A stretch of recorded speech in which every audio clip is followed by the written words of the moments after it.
La deuxième étape, enfin, c'est toute la suite de ce que je fais en phonologie avec les grandes sections. Je me base sur la méthode Borel-Mesoni. Et en fait, je proscris les images. La grande ambiguïté qu'il y a la plupart du temps avec les grandes sections et les enfants qui doivent apprendre à lire, ceux qui ont vraiment du mal à apprendre à lire, c'est ceux qui ne comprennent pas ce qu'on veut dire dans « j'entends ». Et en fait, on a souvent le défaut de leur présenter une image de cochon et dire « est-ce que tu entends haut ?»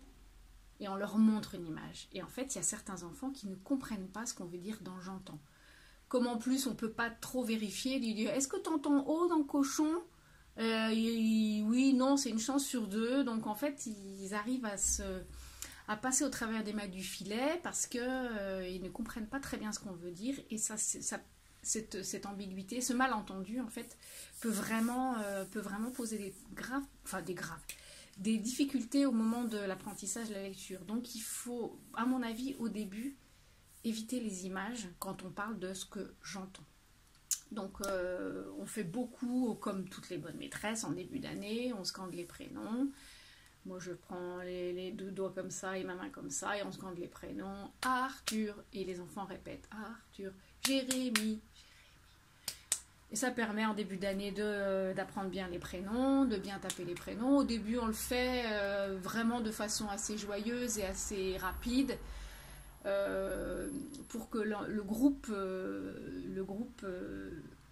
influence chaque enfant vers plus de rigueur. Au début, tout début d'année, la question-réponse est un peu difficile. Il y a certains enfants qui comprennent, d'autres qui ne comprennent pas. Donc il faut vraiment beaucoup répéter cet exercice-là pour qu'après le jeu des questions-réponses se fasse très instantanément.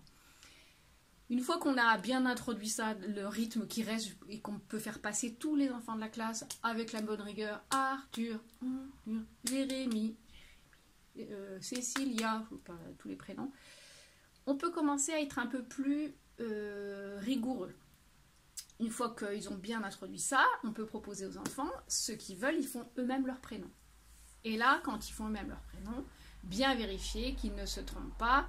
Quand ils font Arthur, que ça correspond bien Arthur, Jérémy. Et là, il faut bien leur faire sentir. Bon, comme ils sont tout seuls devant toute la classe, il faut éviter de trop s'appesantir sur eux. Mais il y a un moment, il faut vraiment de la rigueur. Là, c'est pareil, c'est les enfants qui vont avoir des difficultés, ils ont du mal à taper vraiment rigoureusement. Donc, il faut reprendre l'exercice régulièrement. Il faut le faire tous ensemble beaucoup. Parce que là, pour le coup, le groupe a beaucoup d'influence sur l'enfant. C'est vraiment quelque chose qu'il doit ressentir, qu'il doit sentir dans tout son corps. Une espèce d'élan et la joie et le plaisir de faire ensemble vont l'aider à avoir plus de rigueur. On vérifiera bien régulièrement que l'enfant fait bien.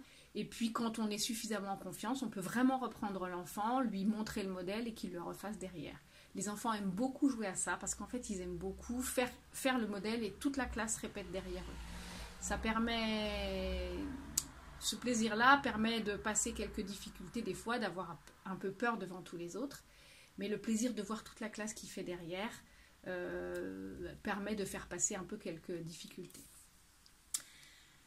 Quand tout cela est bien en place, je commence à faire vraiment l'apprentissage des gestes Borel-Mesoni.